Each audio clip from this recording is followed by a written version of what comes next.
Welcome back to the Python series. In this video, we are going to discuss about arrays and implementation of arrays in Python. Like as in other programming languages such as C, array is used to store the values of same data type. This is same as list, but the difference is that list can contain values corresponding to different data types, whereas array contains values corresponding to the same data type only. And as array stores the same data type values, array needs to be declared with the type of data that is stored in it before giving the values, but list don't need any declaration. So let's create an array. So to create an array, we have a built-in function called array, but that is present in another module. So firstly we need to import the module. So let's import the module. For importing, we know that we have to use the keyword import and then the module name.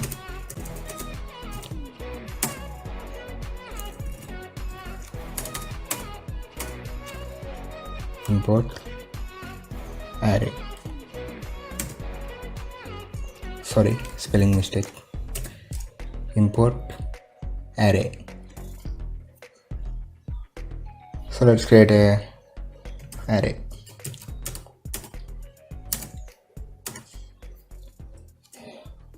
So in this array module, we have an array function. So to access the function, first we need to write the module name, array dot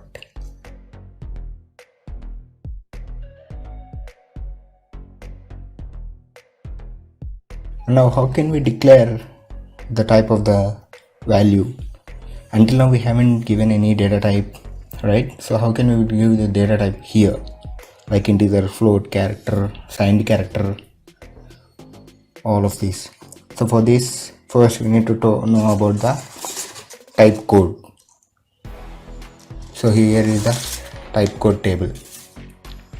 Here we have the symbols like U for Unicode character that occupies 2 bytes of memory, H for short signed short integer that 2 bytes, F for float 4 bytes, D for 8 bytes, small I for signed integer 2 bytes, and I for unsigned integer.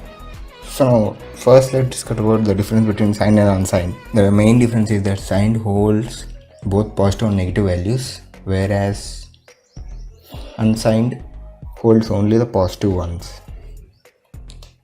So now let's create the array of unsigned.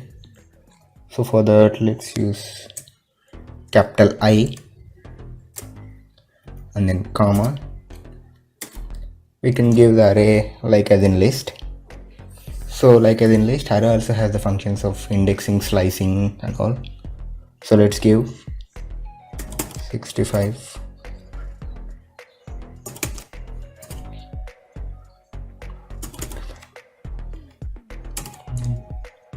86. Here we have created an array of 4 elements. So let's print it.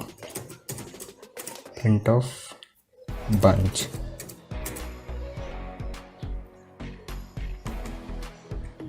So let's run this. Here we can see we got it as array. Now how can we print each element one after another? By using a for loop.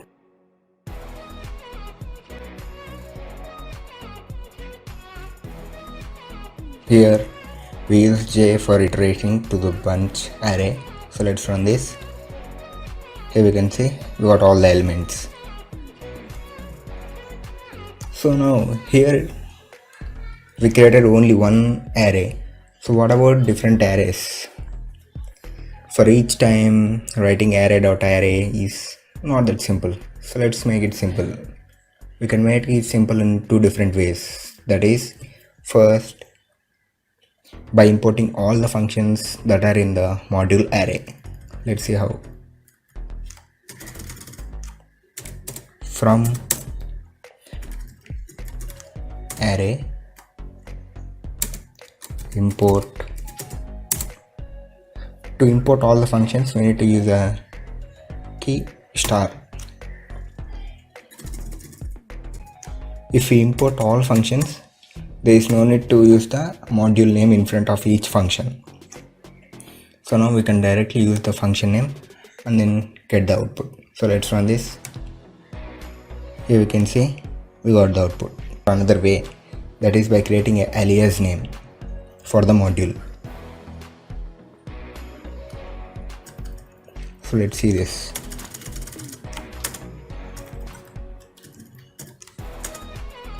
Import array s, let's give a. Instead of using the total module name as array, we can use a now. A dot array. So let's run this. Here we can see it works.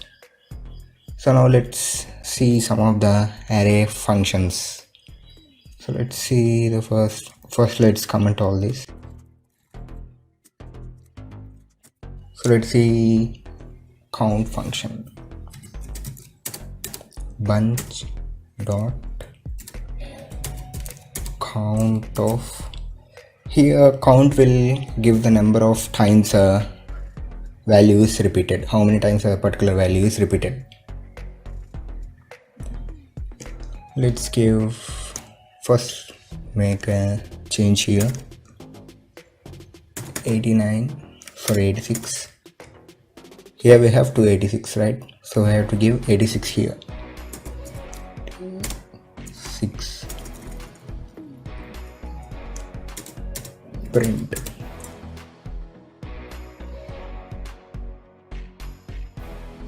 So run this.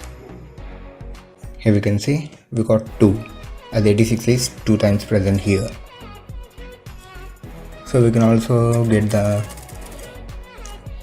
elements by using indexing 0. Let's run this. It will give the first element, that is 65. Let's give 2. We can see 55. So we discussed, right, small capital E is for unsigned integer, so that it only takes the positive values but not negative. Let's take this. Let's place minus 89.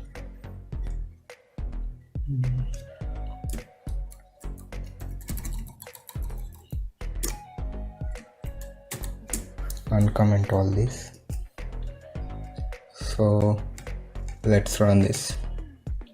Here we can see we got an error.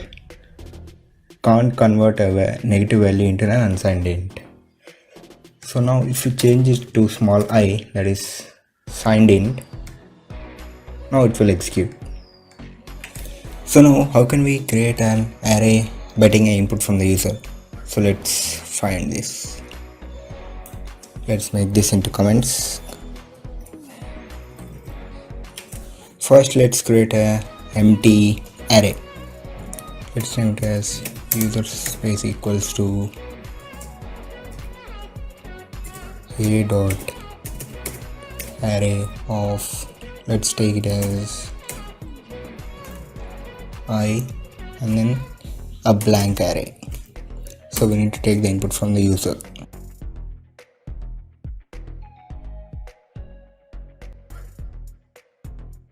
So here we use rel to take the input of size of the array, and then let's use a for loop to add the elements.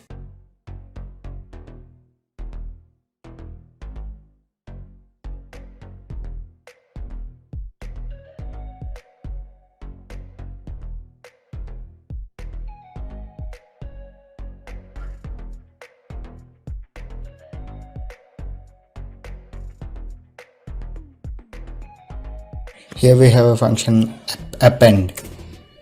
So let's use this. E.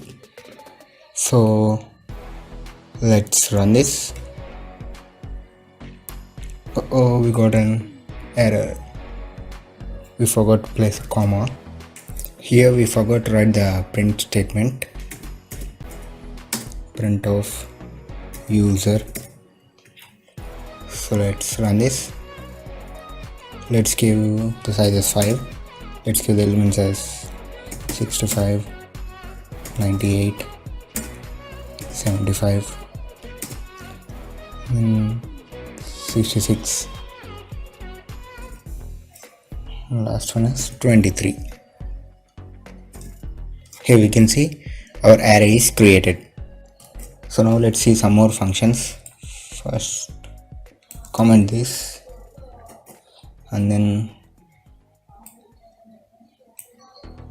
uncomment this.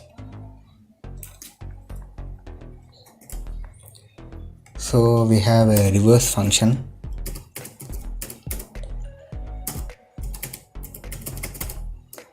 Reverse.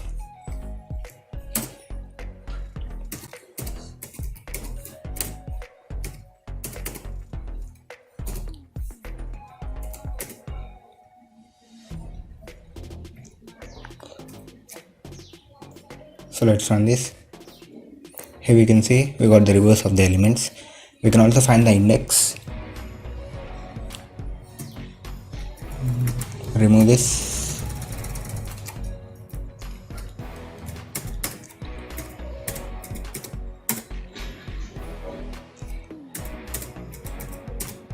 Print of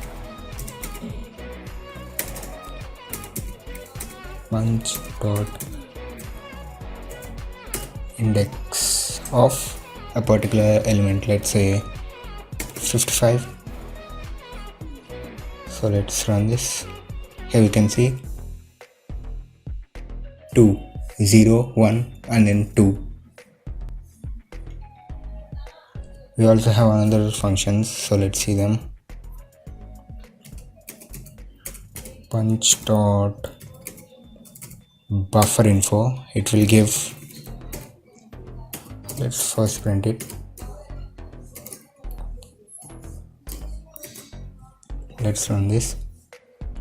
Here we can see this is the address and then this is the number of elements present in it.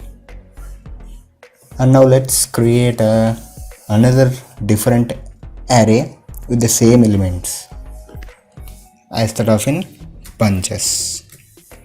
For this, let's create array as arr equals to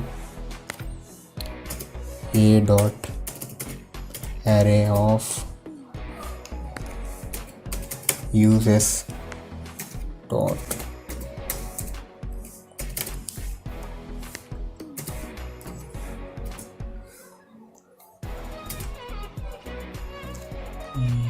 e reference element here.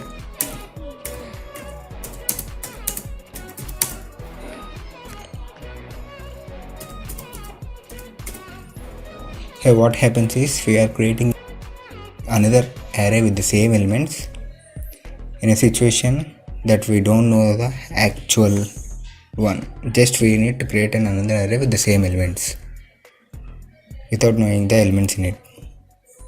So let's print arr. Here, sorry, it's not users, it's bunch. Here we are telling that we need to create an array by using type code which is in the above array bunch, and then copy the elements from the bunch and create a new array with the name arr. So let's run this. Here we can see we got the same elements here with another array. How can we find this is another array? By keeping a id of arr, then print of id of bunch. So let's run this. Here we can see we got two different IDs. This is 536 and this is 472.